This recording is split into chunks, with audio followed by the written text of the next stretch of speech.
哎呦，这是什么？这是暗黑破坏神4吗？怎么长一模一样？好，我们把音乐关掉。这什么东西啊？为什么长得跟暗黑破坏神4一模一样？ Battle-weary Diablo 4 and Path of Exile fans may finally have some common ground. Last Epoch has hacked and slashed its way 叫做 Last Epoch，Last Epoch， 这叫做什么？最后纪元。 out of a 5-year early access period, and the 1.0 release of this ARPG strikes a fine balance between the approachability and high-speed action of Diablo 4 and the absurdly complex character building 这长得很像啊，这长得跟暗黑破坏神4一模一样啊。 of Path of Exile. That's thanks to a skill set. 有人说什么？最后纪元不要拿暗黑破坏神4侮辱他。 System that's both easy to understand and offers tons of room to fine-tune your character however you'd like. Last Epoch's roughly 20-hour campaign, however, only manages to start fresh before devolving into a derivative mess. Though that's somewhat forgivable when it's basically just there to get you to its engaging endgame anyway.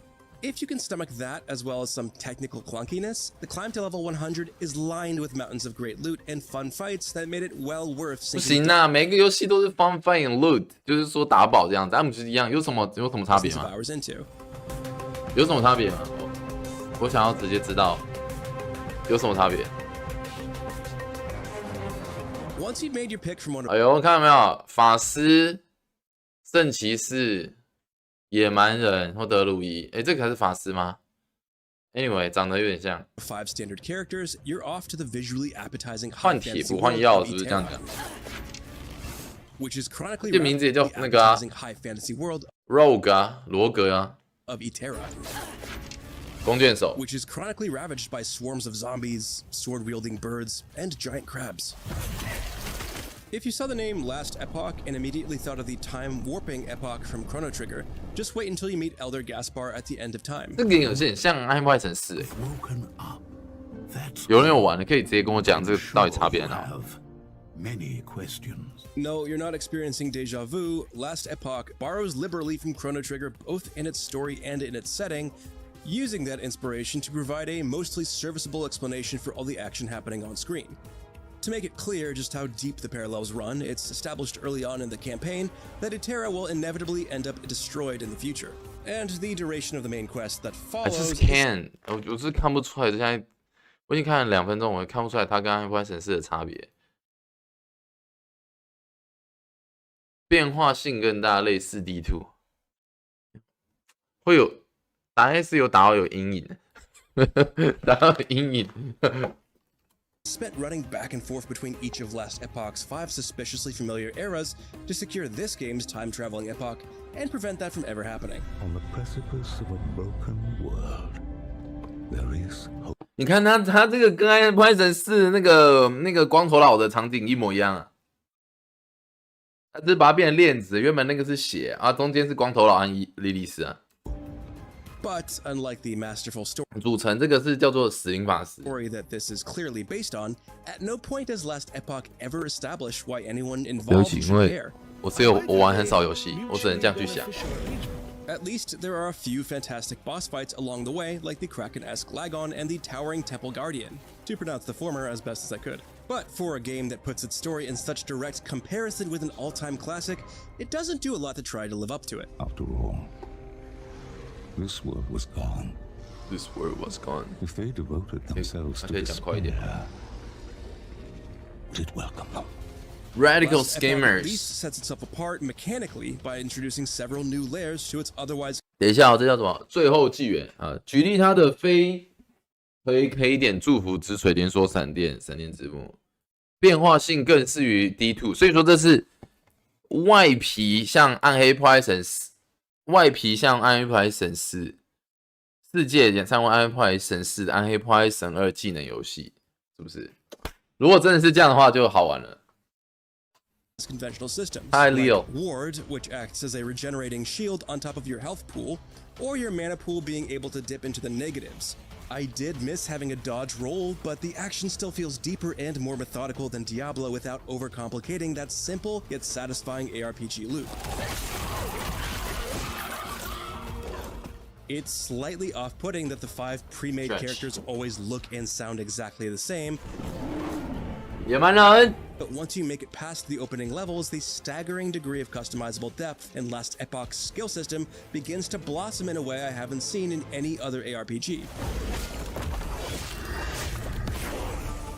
Even if you pick the same class multiple times, it's great that you can specialize into one of 3 subclasses. 所以说你就算选了死灵法师，但是它又有3种不同种死灵法师。好，这有点像 Epoch 2，就是古灵、召唤灵，还有毒灵，基本上这样子分。Which vastly alter the way they operate. For instance, I specialized my Acolyte into a Necromancer, a predictably minion-focused subclass that has tons of extra options to fundamentally change how your undead minions work. My favorite Necromancer-specific spell let me summon swarms of Wraiths, which do tons of damage on their own, but instantly become even more dangerous thanks to a damage buff provided by the Acolyte's Universal Transplant skill, which could teleport me to my curse's location while empowering my entire army. Likewise, my friend played a rogue, eventually specializing her into a mark. 这个不是跟那个一样吗？你看这个 Epoch 神，大家都怎么长一样 ？Life of Hope， 请问这个是最新的游戏是吗？这个叫做《最后纪元》是最新的游戏吗？好，继续看完哈，我先看完。Which focuses exclusively on twitchy mobility and tactfully placed bow and arrow attacks. When I finally got the chance to take that class for a spin, it felt like we had been playing 2 different games the whole time. That was close. Gear is also way more exciting in Last Epoch thanks to its excellent crafting system, 哇塞 which lets you use glyphs and scrolls to fundamentally rebuild entire pieces of 这 equipment. 看起来蛮漂亮的。Which lets you use glyphs and scrolls to fundamentally rebuild, and thanks 哇 to its 塞， excellent 他 crafting 直接做 system. 那个 crafting 啊，手工 Which 哎 lets。you use glyphs and scrolls to fundamentally rebuild entire pieces of equipment. I love the fact I might randomly find items that introduce entirely new mechanics too. For instance, a belt that makes my Necromancer unleash a wave of frost every time I use a healing potion, freezing every monster nearby and leaving them as easy pickings for my army of minions.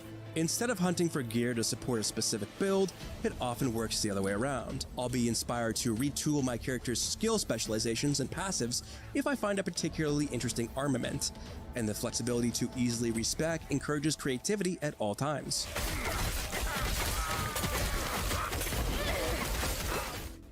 Last Epoch's main endgame activities are called Monoliths of Fate, which feel at least a little inspired by roguelikes such as Hades. Each of the 10 monoliths has a different theme and possible rewards. Sorry man， 我也在看它，这个也看不，现在也没有玩，也看不大懂在搞什么。反正就是很多，反正基本上跟《Epoch 4》、《Epoch 2》有点像。Including powerful blessings, which are global buffs affecting 左边这个到底是什么？这我靠！它这个是那个guiding 的页面就是游戏解说，guiding 我不知道中文叫什么，反正就是引导的页面。哇塞，超多的，超长的。Rates, experience gains, Oh, or even character man. stats like health and mana. When activating a monolith, you are sent to a procedurally generated series of 细节的游 islands 戏。 called echoes, surrounding a central timeline. A single echo occupies a turn on the 这 timeline's 有点像 game board, Epoch and the 3的那 objective 个 is to 大秘境， eventually survive enough turns and amass 从一个 enough 大秘境 stability 转移到另外一个 to 大秘 complete the 境。 timeline and unlock the monolith's blessing, thereby granting access to the 然后这个 next monolith of 是密 fate. 法 That 圣 may 殿。 sound overly complicated, but this system works well because each echo contains different modifiers that can up the difficulty Sorry， 我都没在听他 better 讲话， rewards of a 我在 certain 看画 type 面而已。 for several turns, shaking things up. The further out you go, the greater both the risk and the reward, keeping 这个掌机应该跑得动，掌机是那个手掌机啊。Sorry， 我对游戏其实不是很了解。什么是掌机？就是那个我不知道是什么啊。things interesting even when you've invented what normally feels like an overpowered character build. For what it's worth, Last Epoch also has a handful of more traditional dungeons, plus an arena that lets you take on waves of foes. But I was significantly 对， less 这就很像 interested Epoch in 4说老实讲。 any of those excursions, all of which felt like an afterthought compared to the monoliths. It sucks, for example. 他为什么要做这个游戏？就是暗黑破坏神是做坏了，他要把这句话怎么讲？把做坏了把它做回来。是这样子吗？ example that I needed to scour the world for single-use keys to get into any of them, 你这就 which 在 are 玩 needlessly tough to 不是一 find. 模一样吗？ At least each of the 3 or 4 dungeons I encountered had its own unique mechanic, like the Temporal Sanctum, which had me switching between 2 parallel timelines at the click of a button, a la that one infamous mission from Titanfall 2. But each trick is so short-lived that it ultimately feels like a gimmick in the grand scheme of Last Epoch's laundry list of more interesting expeditions. Last Epoch is rarely, if ever, punishing. Outside of dungeons and 这个一模一样，跟这个很有采取《暗黑破坏神2》的感觉。这个 You Have Died 这边。 where the former locks you out and the latter sets your progress back a little, dying is only a minor inconvenience since you'll immediately spawn right next to your place of death, with no loss of XP and 这 no 是一群 Reddit 爱好者制作的游戏。Reddit 大家知道吗 ？Reddit 就是美国的 PTT， 然后可能大家已经看到了《暗黑破坏神2》的暗黑破坏神2》的好和《暗黑破坏神4》的不好。暗黑破坏神4也有好了，暗黑破坏神 anyway 都是 pros and cons， 然后 put it together， 应该就是这一块了。 corpse run needed to grab any lost loot. That can make it feel too easy in earlier sections, especially if your character can chew through enemies like tissue paper. But this hardly detracted from my enjoyment of the endgame, since Last Epoch's later boss fights are satisfyingly balanced, throwing unexpected curveballs that compelled me to adjust my strategy more than once. However, the town portal system can feel half-baked in some often bewildering ways. 这个不是一模一样吗？ For instance, returning to town essentially resets the entire map. 他们蛮聪明的，蛮聪明的。因为我不知道这个游戏的画质怎么样，现在看起来是蛮模糊的。如果这一群人这样做，然后就真的卖很多，他们很聪明，就是把一样的系统，然后把它优化改换一下，然后就直接换皮一下，然后当然，应该说玩家其实玩家的反馈是最重要的。如果真的是 Reddit 这个美国的这个 PTT 的里面的人，他们玩家最能理解玩家要什么，对吧？然后把它重置，然后做成这样子的话，应该是蛮小成本，然后赚一波。 Meaning, if you defeat a boss and then return to town to sell your loot, using the portal to return to the spot you left will spawn that boss right back where you just defeated it. 他就说鸟蛋暴雪你不做，我自己做，干得好，然后赚爆他们的钱，这样子对不对？我没有包袱，各位。I say what I want now. Portals broke entirely. The experience was bad enough that I spent most of my 36 hours in offline mode. 鸟蛋他说什么？ Whenever I experience was bad enough that, and more than once, portals broke 这前面 entirely. 鸟他讲什么？ The experience was bad enough that I spent most of my 36 hours in offline mode whenever I wasn't playing my alt character with my friend who played the rogue. That pretty much 他有个人模式所以你知道吗？人家在讲好的时候都听不到。对，有时候他刚才说我这个经验非常差，我花了30几小时在个人模式什么之类的，可是不知道他前面在讲什么。有兴趣回去看一 prevented me 下。 from having to deal with any of Last Epoch's microtransaction systems, which are grayed out in offline mode. But as I incidentally discovered firsthand, these can all be easily ignored without issue, as the things you accidentally discovered first. 等一下，他这个买付钱呢 ？Packing include divine 什么情 pack， attack epoch point EP 可以干嘛？有人知道吗？他可以买 EP，EP 可以抽宠物吗？ systems which are grayed out in offline mode. But as I incidentally discovered firsthand, these can all be easily ignored without issue, as the things you are able to buy are purely cosmetic. 反正就是变皮肤之类的皮肤而已 Last Epoch 对， is an 就是皮肤。 impressive time 这游戏的内显，游戏内显能玩吗？就是买造型。那什么是内显？就用 Hello， 内显什么意思？有人知道吗？ bending action RPG that combines rich customization with modern action. In the mechanical sense, it serves as an important stepping stone between Diablo and Path of Exile. 他说嘛？ Mechanical sense, it serves action RPG. 他说他的机制就是用那个 POE 和 Diablo 2，这就是这样啊。长这样的游戏绝对要参考《暗黑破坏神》按 POE 啊，流亡暗道，对不对？ that combines rich customization with modern action. In the mechanical sense, it serves as an important stepping stone between Diablo and Path of Exile. But even without making direct comparisons, it competently stands on its own merits thanks to a flurry of unique intertwining systems and a strong. 扭蛋呢？他说就算没有比较，还是觉得他这一个很特别。怎么可能不比较？他说这个游戏如果不去跟他们比较，它还是很有特色。怎么可能不比较？这就长得一模一样啊！大家一定会这样想到。Endgame 我没有打很多游戏，但是这个我看过，这很明显。that make it difficult to resist pouring an entire weekend into its endless loops.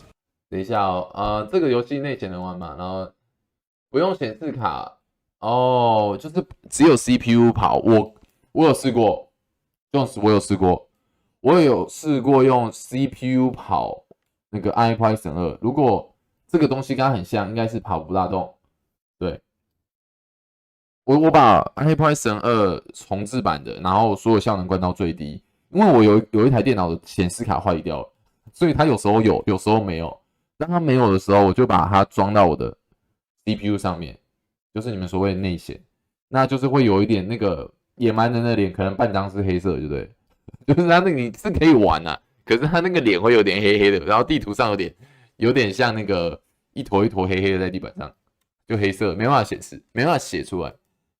Just don't let its poorly told story or the handful of bugs that have yet to be squashed discourage you from seeing this adventure through to the end of time. For more, check out our reviews of Helldivers 2 or Final Fantasy VII Rebirth. And for everything else, stick with IGN. IGN 要不要玩了，各位？要不要玩一下嘞？这个多少钱 ？Last 多少钱 ？Steam 嘛，这台多少钱？这多少钱？566，这么便宜吗？这是美金还台币 ？NT 啊 ，NT， 这么便宜啊 ？OK 玩欸，这好便宜哦！哇靠，这样子我 OK 欸，我 OK 欸。鸟蛋，你那黑水是3000多啊，3、4千块，有2000啊，2000多啊，你通常都买3、4千的，他会990吗？990吗？990我可以玩哦。Damn，